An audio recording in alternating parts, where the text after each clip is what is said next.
In this video, we're going to talk about colligative properties. Now you might be wondering, what is a colligative property? A colligative property is a property that is dependent on the concentration of solute particles and not the identity of those particles. Now there's four colligative properties we're going to talk about: boiling point elevation, freezing point depression, osmotic pressure, and vapor pressure. So let's start with the first one, boiling point elevation. So what does that phrase tell you? Well, when you add solute particles to a solution, the boiling point will elevate, or it will go up. Now let's use water as an example here.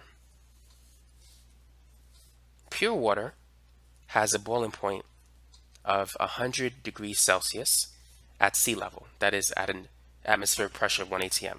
The boiling point does depend on pressure. As you go up a mountain, the boiling point of water decreases. But at 1 atm, let me do that again, the boiling point is 100 degrees Celsius. Now what happens if we add salt to water? As you add salt to water, the boiling point of the solution goes up. Salt is the solute, water is the solvent, but combined, they make up the solution. Now, just to give you some numbers here, this is going to be the molality of the solution, and this is going to be the boiling point. If you use a 1 molar NaCl solution, if you have that, the boiling point is going to be approximately 101 degrees Celsius. If you have a 5M NaCl solution, the boiling point will be approximately 105 degrees Celsius. Technically, it's like 105.5. And if you use a 10M NaCl solution, the boiling point is going to be 110 degrees Celsius.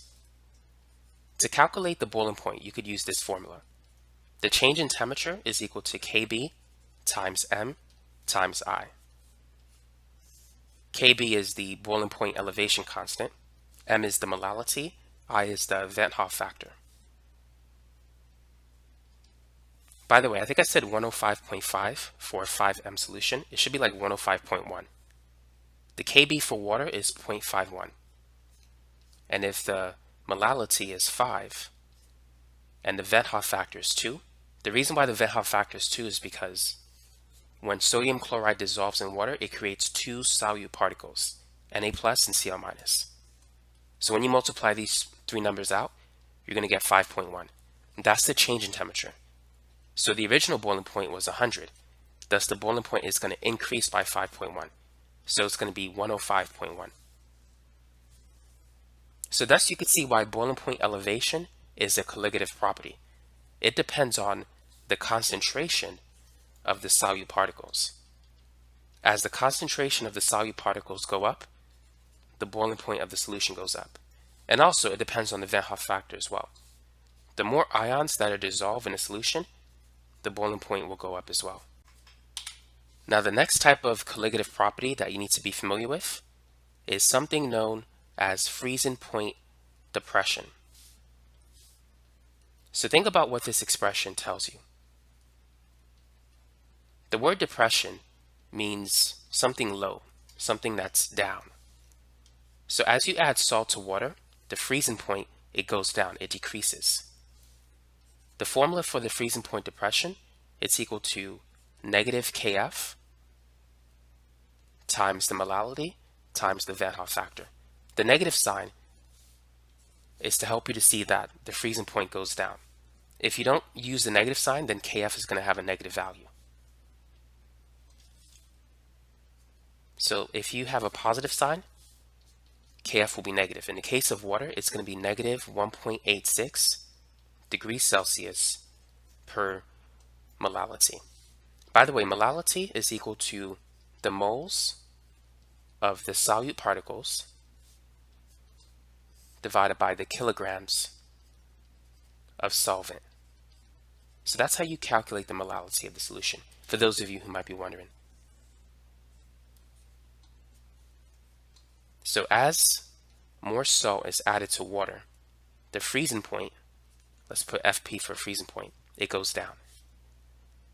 And this property is very useful, particularly in the wintertime.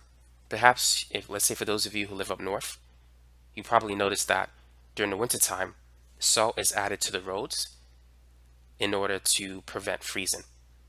And when you add salt to water, it makes it difficult for the liquid water molecules to freeze. And so that's why adding salt to ice, it helps ice to melt, because the freezing point goes down. And that's why salt is typically added to the roads in the wintertime. It makes it difficult for ice to form, but easy for ice to melt. Now let's add some numbers to this situation. So let's see the relationship between molality and freezing point. If the concentration is 0, that is the concentration of the solute, we have pure water. Water freezes at 0 degrees Celsius. Now, if we have a 1m sodium chloride solution, if you multiply negative 1.86 times 1 times the 2 ions in the sodium chloride solution, you're going to get 3.72. But if you apply the negative sign, it will be negative 3.72. So that means the freezing point will decrease by 3.72 units from 0. So the new freezing point of the solution will be negative 3.72 degrees Celsius. If we were to increase the solute concentration by a factor of 5, the freezing point will increase by a factor of 5. That is the change in the freezing point. So it's going to be negative 18.6 degrees Celsius. Now, let's say if we were to use a 5m solution but of a different substance, AlCl3. The identity of the substance doesn't matter, but what matters is the quantity of the solute in the substance. Aluminum chloride can break up into 4 ions. We can get the aluminum 3 plus cation, so that's 1 ion, and we can get 3 chloride ions. So one formula unit generates 4 ions, which means our I value is 4. So if you multiply negative 1.86 times 5 times 4, that will give you a freezing point, or the change in freezing point, which will be negative 37.2 degrees Celsius. But starting from 0, the new freezing point will be that value. So now you can see why freezing point depression is a colligative property, because this property depends on the concentration of solute particles. As the concentration goes up, the freezing point depresses, it goes down. It doesn't depend on the identity of the solute particles, but it depends on the concentration. For instance, if I were to use a 1m solution of Ki, both of these have 2 ions per formula unit. The identity is different, but the concentration is the same. Thus, the freezing point will be the same. And that's what makes it a colligative property. It depends on the concentration of the solute particles and not the identity of the solute particles. Now let's move on to the next colligative property. The next one is vapor pressure. This property also depends on the concentration of the solute particles. Now let's briefly talk about why. The vapor pressure of the solution is equal to the mole fraction of the solvent multiplied by the vapor pressure of the solvent.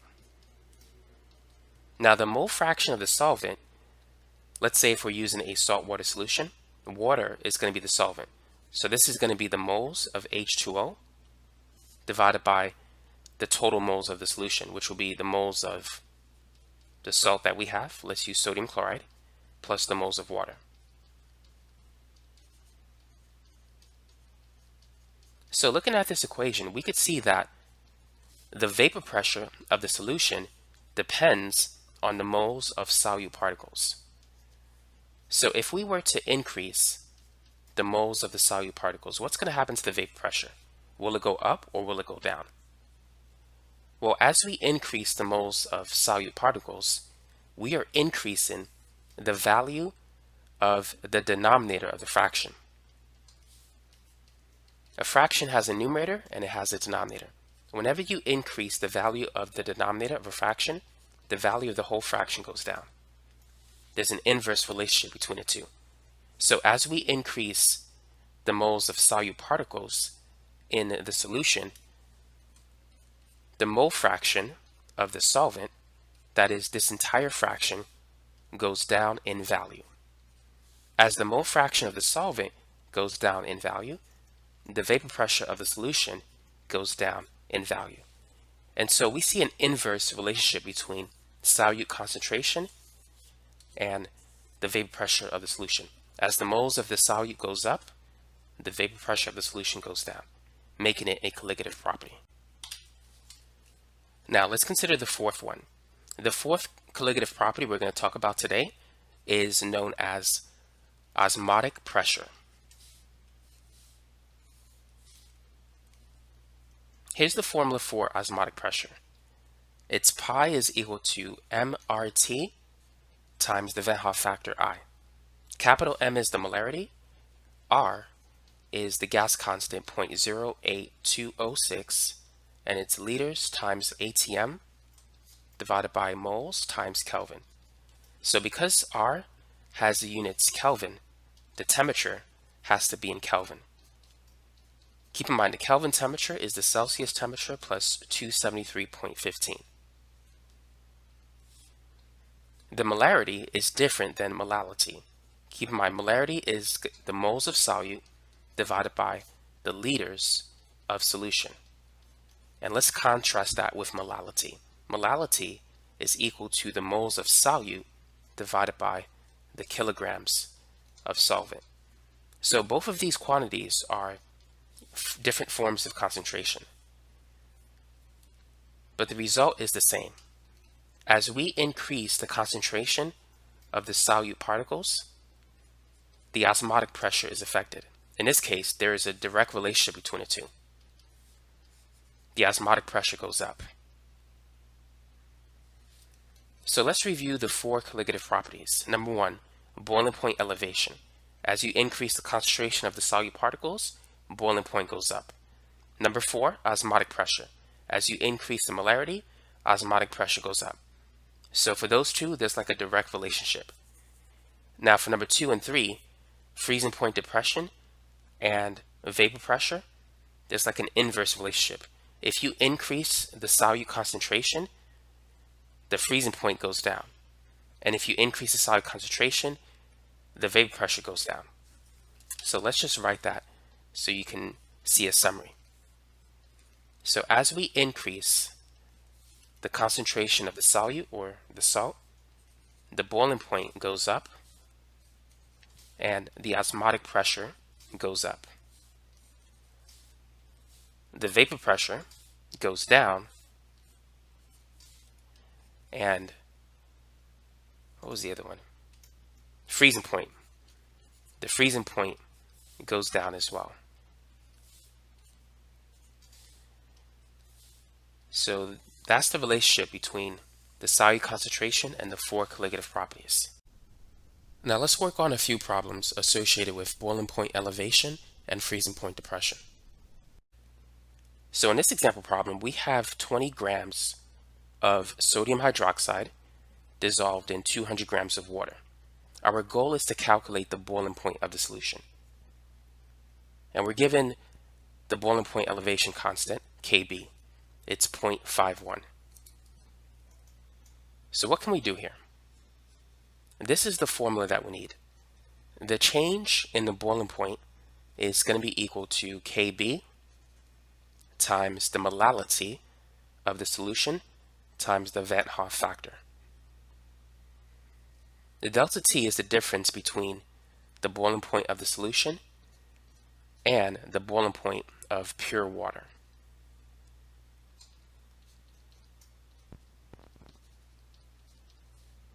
So I'm going to move this to the other side of the equation.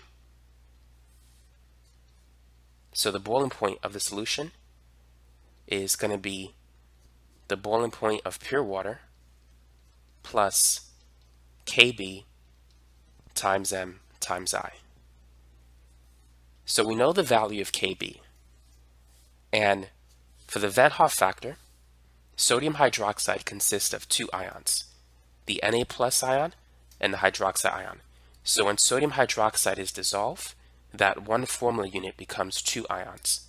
Thus, the Van Hoff factor is 2 for this problem. Now, the only thing that we're missing is the molality of the solution. Molality is moles of solute divided by kilograms of solvent.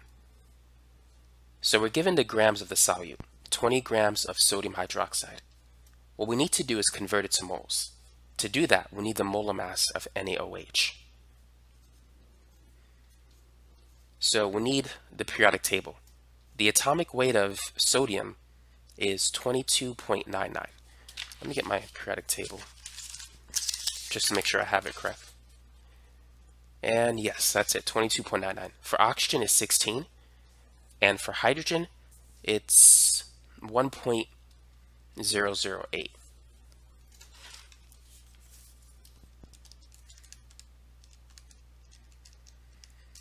So this is 39.998, which I'm going to round to 40 because 20 and 40, it's like just half of each other.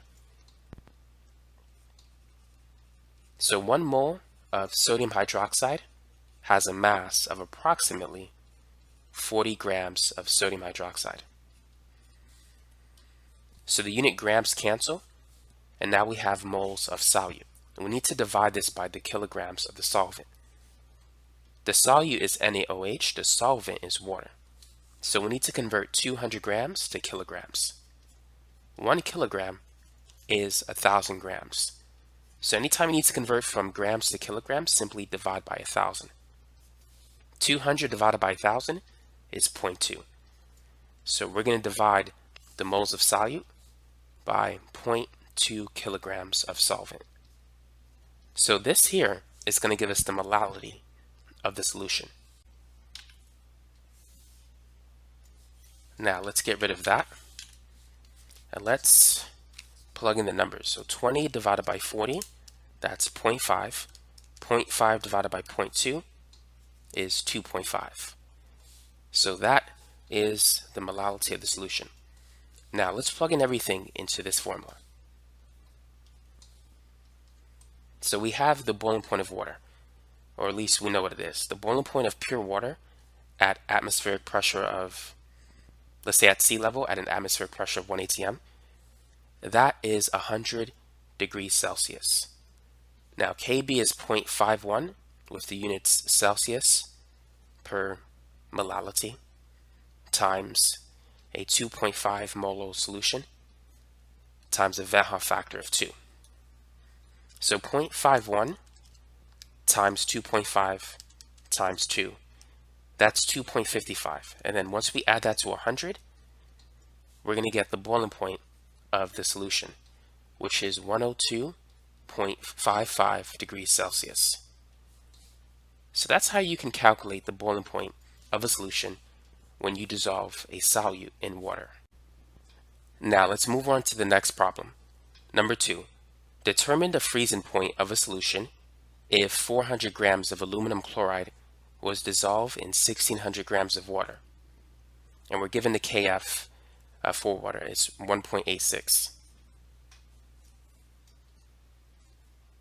So the boiling point of the solution is going to be the boiling point of the pure solvent, which is water again, but this time it's going to be plus the Kf value times the molality times the Van Hoff factor.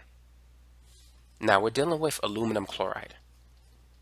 When you dissolve aluminum chloride in water, it's going to break up into the aluminum 3+ cation, and we're also going to get 3 chloride ions. So notice that we get a total of 4 ions per formula unit. Thus, the Van Hoff factor is going to be 4 in this example. Now, let's calculate the molality. So let's start with the grams of solute, just like we did in the last problem. So we need to convert grams of aluminum chloride into moles, which means we need the molar mass of AlCl3. So we have 1 aluminum atom and 3 chlorine atoms. Using the periodic table, the atomic weight of aluminum is 26.98, and the atomic weight of chlorine is 35.45 times 3. So let's perform the computation.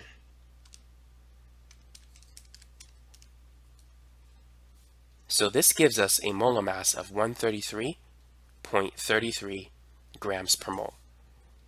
So this tells us that 1 mole of AlCl3 equates to a mass of 133.33 grams. Now our next step is to divide the moles of solute by the kilograms of solvent. So we have 1600 grams of water.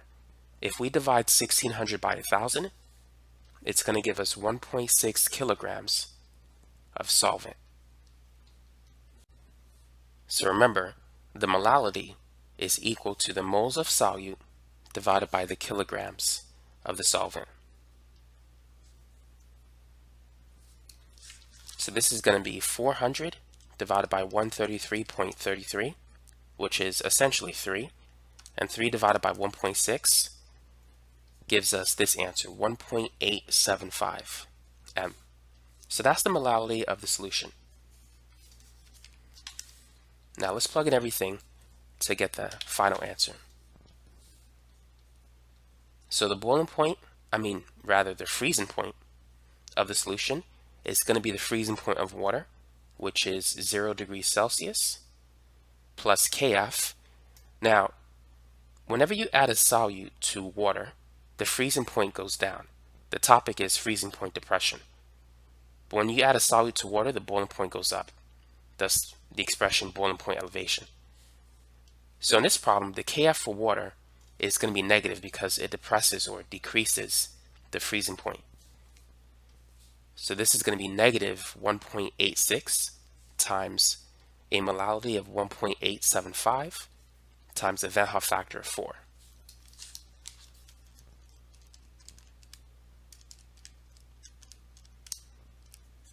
And so we're going to get negative 13.95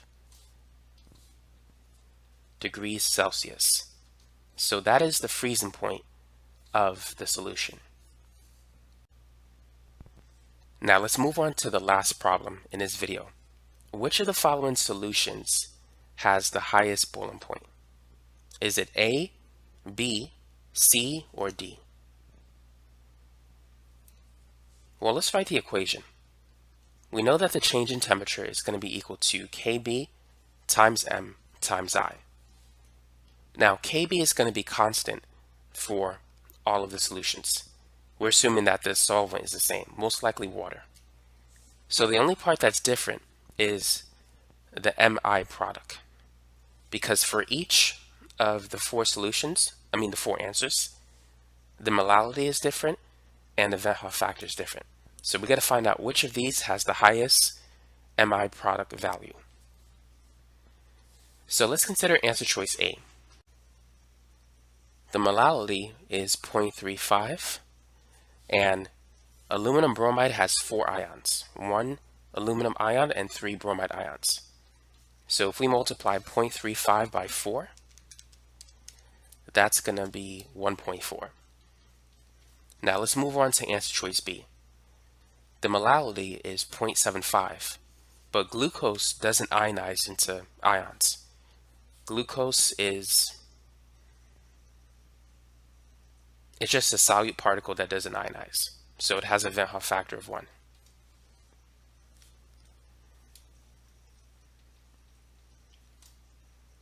Now moving on to part C, we have a molality of 0.50, and calcium chloride has 3 ions, Ca and the 2 Cl minus ions.